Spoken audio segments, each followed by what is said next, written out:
Hi guys!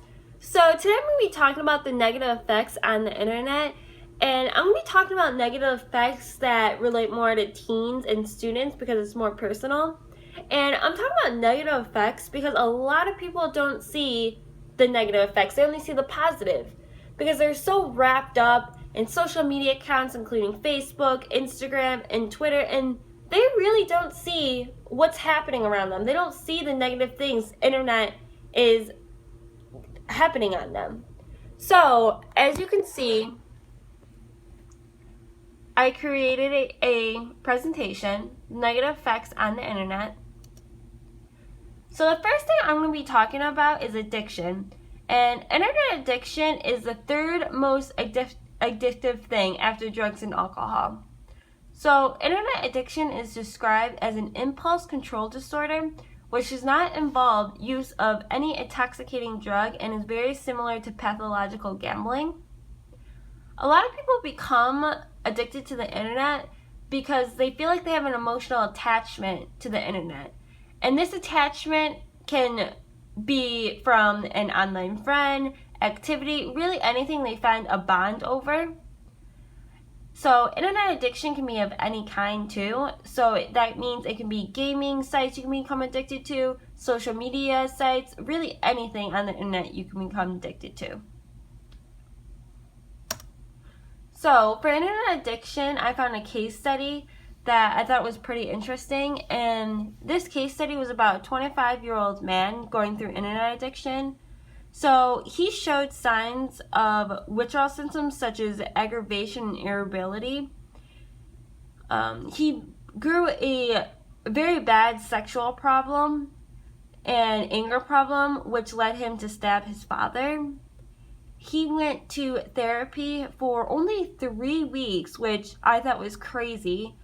And after those 3 weeks, the therapist says he was normal.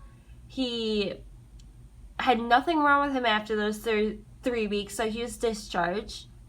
So after 6 months of discharge, he has a job and is on a small dose of medicine, which the medicine is only sleeping pills. So the second thing I'm going to be talking about is cyberbullying. And cyberbullying is bullying that takes place on any electronic technology. So that can mean it can be a laptop, cell phone, tablet, really anything that has the internet on it. Examples of cyberbullying include mean text messages, emails, rumors sent by emails, embarrassing pictures, videos, websites, fake profiles.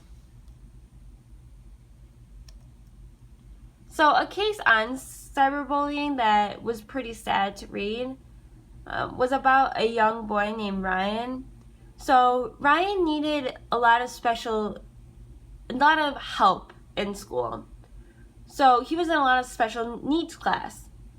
This made him feel littler than all the other students. This made him feel below everyone else. He was made fun of a lot because people thought he was dumb or stupid because he was in these classes. So he was harassed a lot. And the teachers picked up on it and the principal. So they asked him and the bullies to talk about their problems and hopefully become friends again, which they did. So Ryan became friends with his bully, and this bully made Ryan tell him a lot of personal things about him. And Ryan told him a lot of personal things because he thought this bully was his friend. So after a month, the bully told all of Ryan's secrets in front of his friends, and Ryan did not know what to do. Ryan also met a girl on AOL, but found out the girl was the bully. So after all of this stuff happened, after the AOL incident, after the bully telling everyone Ryan's personal stories, Ryan hung himself in a bathroom on October 7th because of cyberbullying. The third thing I'm going to talk about that I am very guilty of is no face-to-face communications. So a lot of students and teens are so indulged in the internet that they really don't do face-to-face communications with their friends and family anymore. So many people talk to each other through Facebook, Twitter, instant messaging, and which I'm so guilty of. And I do these things, and then I feel like I don't have to go to someone's house, or I can just message my mom and not talk to her face to face. So another negative thing that comes from this is family gets ignored because students tend to sit in front of their desk and laptops the entire day. And no face-to-face communication also makes dating a lot harder because people are so uncomfortable in front of a screen and not as comfortable talking to someone normally, talking to someone face-to-face.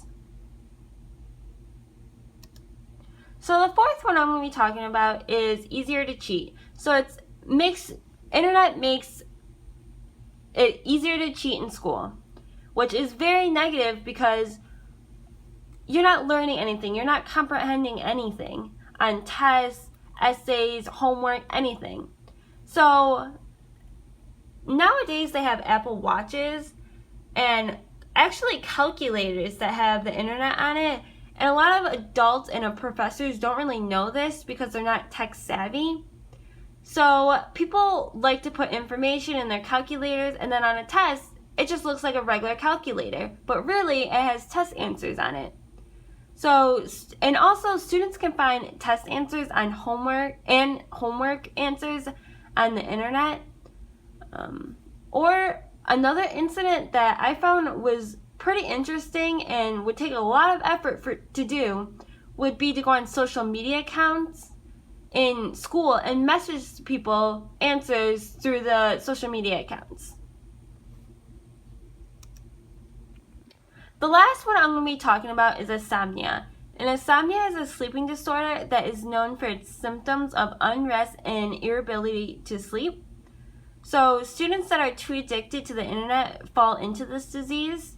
Statistics show that 52% of teens have insomnia from overusing the internet. And many health problems can result to this, from moodiness, hot flashes, bipolar disorder, and anxiety. So I hope you guys enjoy. Thank you for your time.